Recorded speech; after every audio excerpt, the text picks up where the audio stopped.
तो जो जोगुल होता है वो चुनबैक से पूछता है, सीनियर ब्रदर क्या मेरे चेहरे पे कुछ लगा हुआ है क्या? तो जो जोगुल है वो चुनबैक से कहता है कि नहीं नहीं ऐसा कुछ भी नहीं है, और कहता है कि मैं तुम लोगों से एक क्वेश्चन पूछना चाहता हूँ, क्या तुम लोगों ने चुमुंग को एक बूंद भी अपना पसीना बहाते हुए देखा है? तो वो लोग कहते हैं कि आपका क्या मतलब है? तो चुमुंग कहता है कि मैं ये कहना चाहता हूँ कि क्या तुम लोगों ने उस कमीने को कभी भी, हम लोग जब रेस्ट लेते हैं तब उसके चेहरे पे देखा है कि ट्रेनिंग के बाद उसको एक बूंद भी पसीना आया है कि नहीं आया है? तो जो शायुंग है वो कहता है कि चाहे उसको पसीना आए ना आए, पर वो तो हमारी तरह ही एक इंसान है, चाहे वो कितना ही बदतमीज हो उसको तो हमारी तरह पसीना आता ही होगा। तो जो शायुंग है वो भी थोड़ी देर इस बात को सोचता है और उसके बाद वो कहता है कि हाँ आप सही कह रहे हो। तो फिर जोगुल कहता है कि हाँ मेरे को भी लगता है कि जब हम लोग जो स्वॉर्ड क्रिप्ट में थे तब भी उसके माथे से एक बूंद पसीना नहीं आया था, पूरी की पूरी इतनी इंटेंस सिचुएशन के होते हुए। वो तो पूरी तरीके से एक राक्षस की तरह है, शायद इसीलिए मैंने उसके बारे में बिल्कुल भी नहीं सोचा। तो जोगुल चुनबैक से पूछता है कि तो तुम इसके बारे में क्यों पूछ रहे थे सीनियर ब्रदर? तो चुनबैक कहता है अरे नहीं नहीं छोड़ो छोड़ो, इस पर ध्यान मत दो। और चुनबैक चुमुंग की बात को याद करता है कि उसने क्या कहा था उस टाइम। उसने ये कहा था कि मैं जो नेचर है उसके जवाब ढूंढने जा रहा हूँ। तब मैंने उसके पीछे थोड़ी सी पसीने की बूंदें देखी थी। वो मॉन्स्टर जिसने वुडांग सेक्टर के एक एल्डर के साथ कंधे से कंधा मिलाकर फाइट की थी, और वो इंसान हम जैसे लोगों से फाइट करके थक जाए। और ये शायद यही चीज दर्शा रही है कि हमारी जो पावर है अब शायद उसको मैच करने लगी है। जबकि अगर हम लोग यही गोली खा के अगर वुडांग सेक्टर के एक एल्डर से लड़ाई करते तब भी शायद हम लोग उसको मैच नहीं कर पाते। क्या ये सब चीजें बस एक चीज दर्शा रही है? और उन सबसे कहता है कि तुम सब मेरी बात को ध्यान से सुनो। फिर हमको दिखाया जाता है कि जंगल के बीच में जो चुंगमुंग आया होता है और वो कहता है कि ओ यार मैं काफ़ी ज़्यादा थक गया हूँ और मेरी हड्डियाँ लगता है बूढ़ी हो गई हैं। और वो कहता है हॉनेस्टली ब्रदर सेक्टर लीडर, ये जो लोग हैं ये लोग पक्का मेरे मौत का कारण बनने वाले हैं। और चुंगमुंग मनी मन सोचता है कि परक्यूसिव क्यूआई वाइटलाइजेशन सुनने में तो काफ़ी ईजी लगता है, लेकिन मैं जो कर रहा हूँ वह किसी धोखेबाज द्वारा की गई मालिश की तुलना में बिल्कुल अलग है। और मनी मन सोच रहा होता है कि मैं उनके शरीर में बहुत ही प्रिसाइजली और मेजरमेंट करके स्ट्राइक कर रहा हूँ और अपने खुद की जो क्यूआई एनर्जी है उनको उनके बॉडी में भेज रहा हूँ ताकि उनके बॉडी को कोई हार्म ना हो। और अगर इससे ज़्यादा मैं उन पे अप्लाई करता हूँ तो फिर उनकी जो वेन्स हैं वो रिपेयर होने की जगह और भी ज़्यादा डैमेज हो जाएंगी। जबकि अगर मैं इससे कम प्रेशर अप्लाई करता हूँ तो फिर ये बिल्कुल भी काम नहीं करेगा। जो फोर्स है वो बिल्कुल संतुलित होना ज़रूरी है। यह एक ऐसी टेक्निक है जो तभी रिजल्ट देती है जब इसके रिसीव करने वाले की जो क्यूआई की अलग अलग डिग्री के प्रॉपर नॉलेज के साथ सावधानी लागू की जाए। मेरी ऐसा करने की बिल्कुल भी हिम्मत नहीं होती अगर मैं ये जो प्राचीन गोलियां हैं इसको नहीं खाता। और जब भी मैं ये टेक्निक यूज़ करता हूँ तो फिर ये टेक्निक मुझे बहुत ज़्यादा थका देती है और इससे मुझे फोकस करने में भी काफ़ी ज़्यादा परेशानी होती है। और मुझे सबसे बुरा तब लगता है जब मेरे इतने सारे एफर्ट्स करने के बाद भी मुझे इससे कोई फ़ायदा ना हो। तो उसको कुछ फील होता है और वो उठ के कहता है कि ठीक है भाई मैं समझ गया, तुम्हारा मैसेज क्या था मैं समझ गया, मुझे किसी भूत की डांट सुनने की अभी कोई ज़रूरत नहीं है। और चुंगमुंग मनी मन सोचता है कि बिना मेरी किसी भी हेल्प के मुझे पूरी तरीके से यकीन है कि वो लोग जो ये पुरानी प्राचीन गोली है इसकी पूरी की पूरी जो ताकत है इसको एब्जॉर्ब करने में सक्सेसफुल रहेंगे। वो कहता है कि किसी पर्वत पर चढ़ने में भले ही चढ़ाई बहुत कठिन न हो, एक ऐसा व्यक्ति जो पहले भी उस शिखर तक पहुंच चुका है और दूसरे जो कि धीमी गति से ऐसा कर रहे हैं, दोनों के बीच में जमीन आसमान का अंतर होता है। और दोनों के बीच में ये जो गैप है ये धीरे धीरे बढ़ता ही रहेगा जब तक कि उसे बांटा नहीं जा सकता। आगे का रास्ता कठिनाई और खतरों से भरा हुआ है। आखिरकार दूसरों से इतना आगे बढ़ना एक अकेलेपन की यात्रा है। फिर भी जैसे जैसे मैं उन्हें दिन प्रतिदिन बेहतर होते देखता हूँ मेरे अंदर यह इच्छा बढ़ती जाती है कि मैं अपना प्रत्येक ज्ञान उन्हें प्रदान करूँ और उन्हें आगे के मार्ग के लिए तैयार करूँ। मैं चाहता हूँ कि जो भी ये टाइम गुजर रहा है ये उनके ब्लेड को और वजनदार बनाए।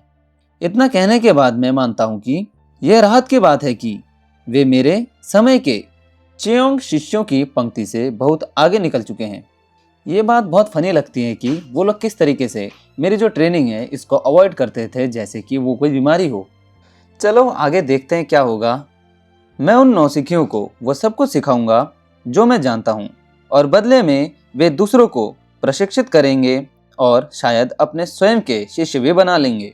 और ये शायद एक ऐसा साइकिल बनाए जो कि माउंट हुआ को पूरी तरीके से मजबूत करें। तुम भी कुछ ऐसा ही कुछ चाहते थे, सही कहा ना सीनियर ब्रदर सेक्टर लीडर।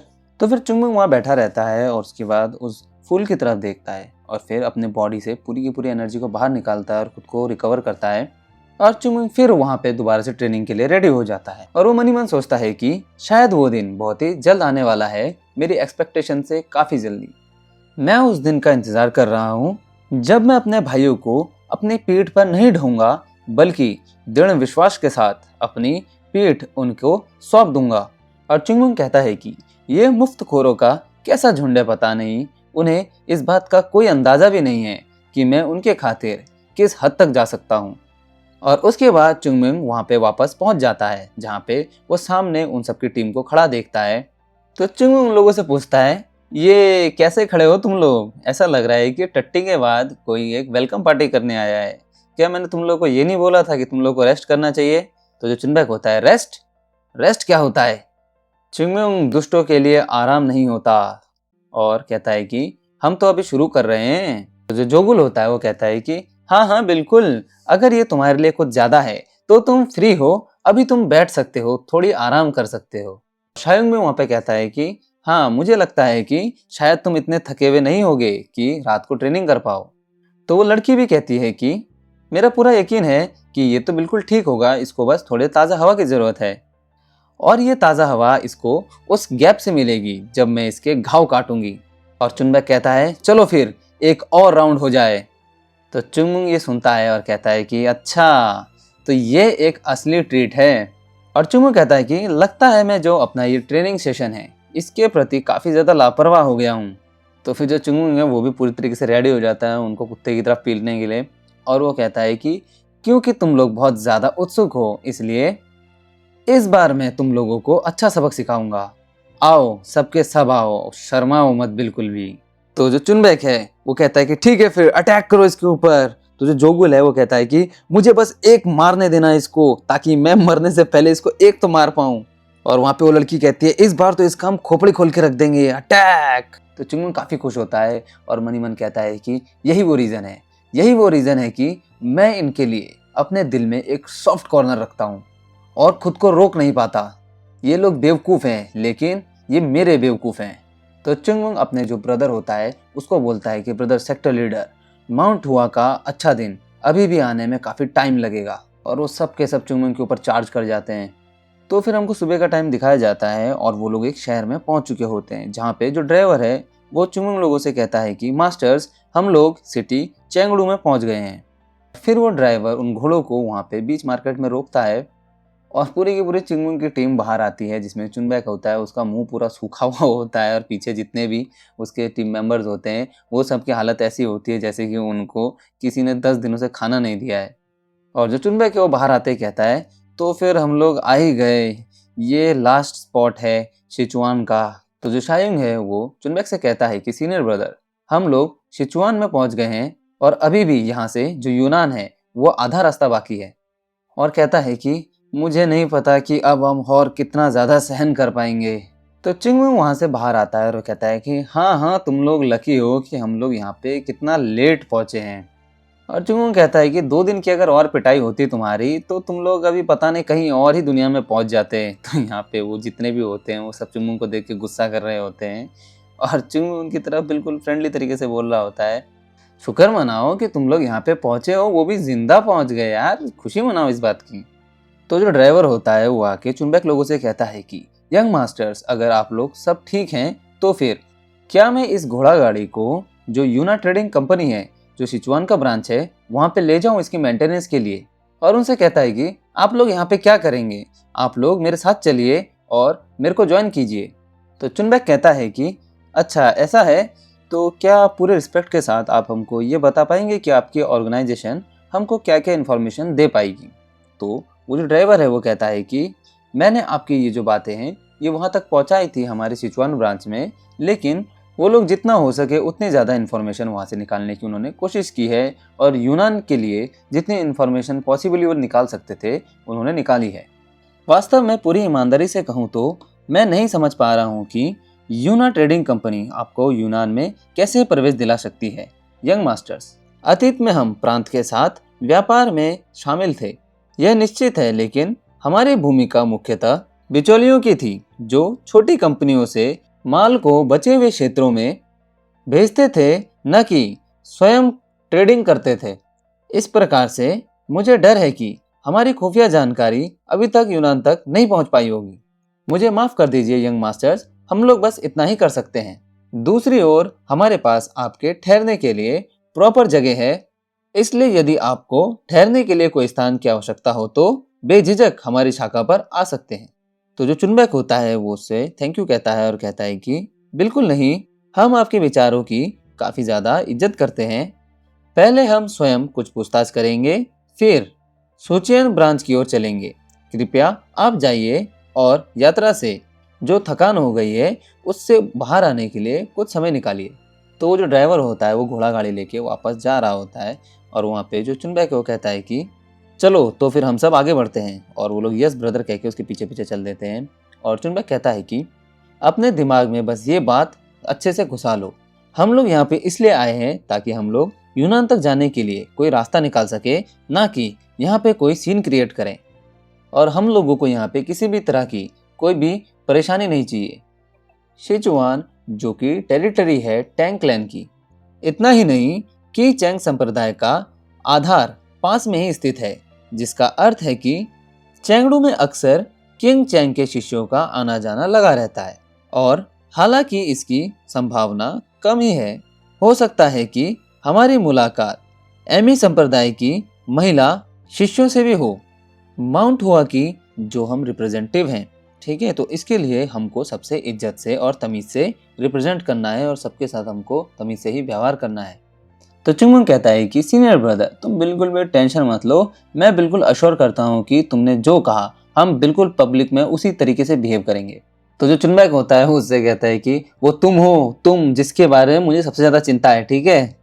और अभी के लिए हम सबको अलग अलग हो जाना चाहिए, जिससे कि हम लोग इन सड़कों पर से जाके काफी ज्यादा इंफॉर्मेशन गैदर कर पाए।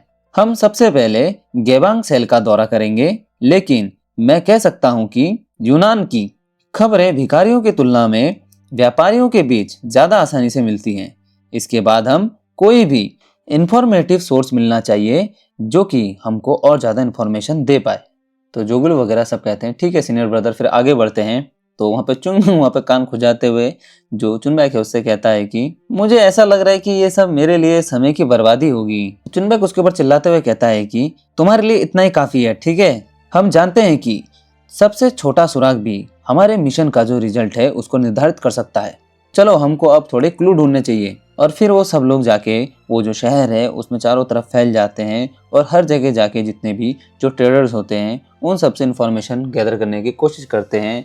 जो चुनबैक है वो जाके किसी व्यापारी से पूछता है कि कुछ इन्फॉर्मेशन है कि नहीं, और जो शायुंग वगैरह हैं वो लोग भिखारी लोगों से थोड़ा इन्फॉर्मेशन कलेक्ट करने की कोशिश करते हैं। जोगुल भी जाके थोड़ा बहुत उधर इन्फॉर्मेशन कलेक्ट करने की कोशिश करता है। और जो लड़की होती है वो तो इंट्रोवर्ट है भाई, वो तो किसी से कुछ पूछती नहीं है, वो चोरी छुपके लोगों की बात सुनती है।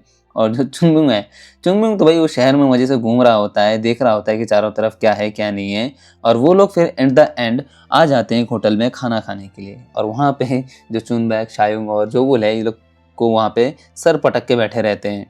और चुनबैक कहता है कि ये देखते हुए कि सिचुआन यूनान के कितना करीबी है, आप लोग ये सोच रहे होंगे कि इनके पास आपके लिए बहुत सारी न्यूज़ और बहुत सारा इन्फॉर्मेशन होगा, लेकिन ऐसा कैसे है कि इस पूरे शहर में किसी को कुछ भी नहीं पता।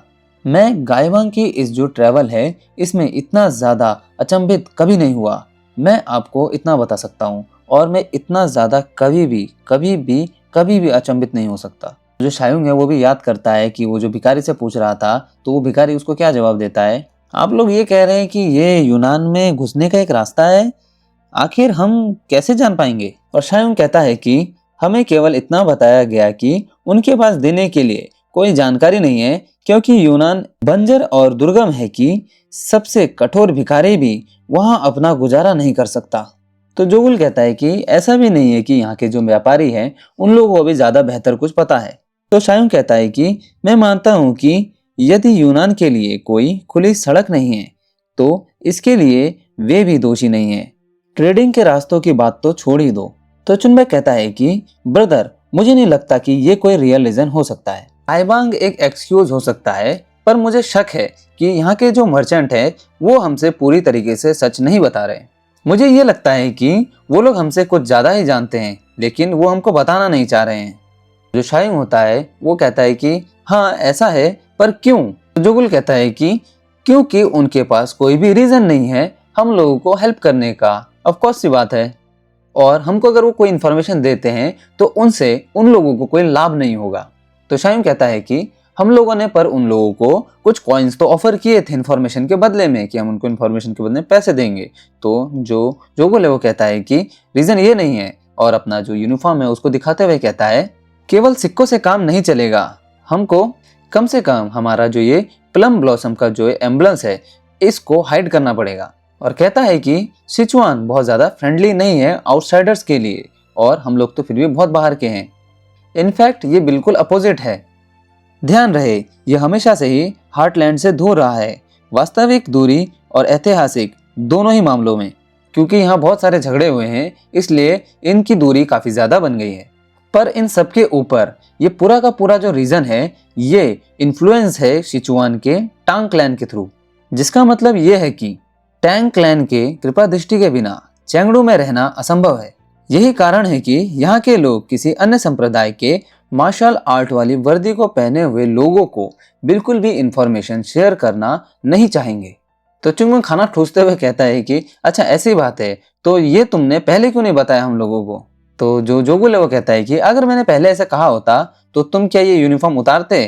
तो चुंगमुंग कहता है ओ बिल्कुल भी नहीं, मुझे क्या फर्क पड़ता है अगर कुछ देहाती लोग हमें वक्त भी ना दें, मैं इस लोगों को छुपाने से बेहतर तो मरना पसंद करूंगा। तो जोगुल कहता है कि अच्छा ऐसी बात है, तो फिर जो नांगयांग में तुमने ये अपने कपड़े छोड़कर जासूस बनकर जब तुम बाहर गए थे तब क्या हुआ था? हाँ, तुम मास्कमैन बन के घूम रहे थे। तो चुंगमुंग कहता है कि ओहो चुप रहो ठीक है ना, तुम संतरे को सेब से कंपेयर नहीं कर सकते।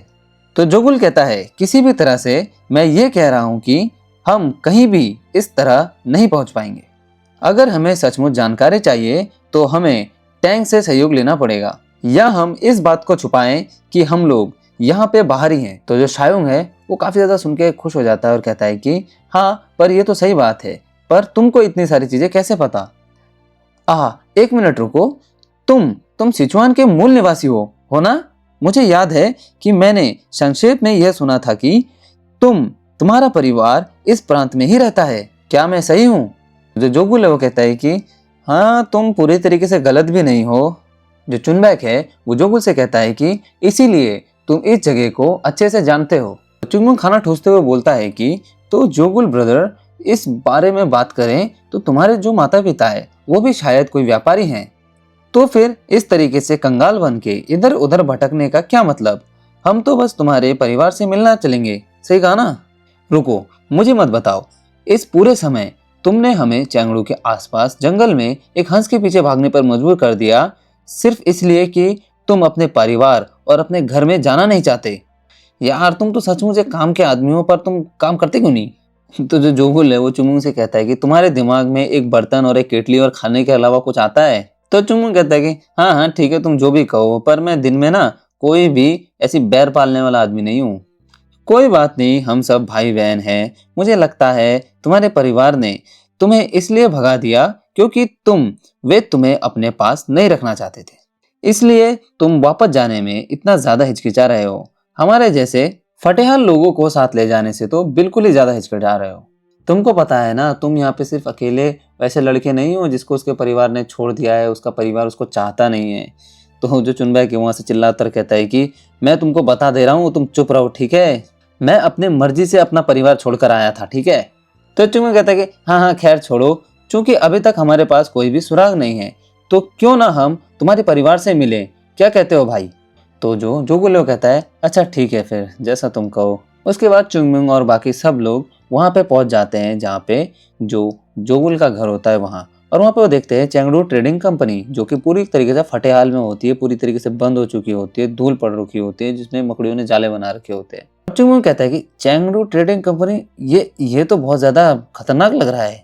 और इसने तो मुझे हमारे माउंट हुआ सेक्टर के बिलबोर्ड की याद दिला दी, जो कि इसी तरीके का हो रखा था। मेरी पुरानी यादों को ताजा कर दिया।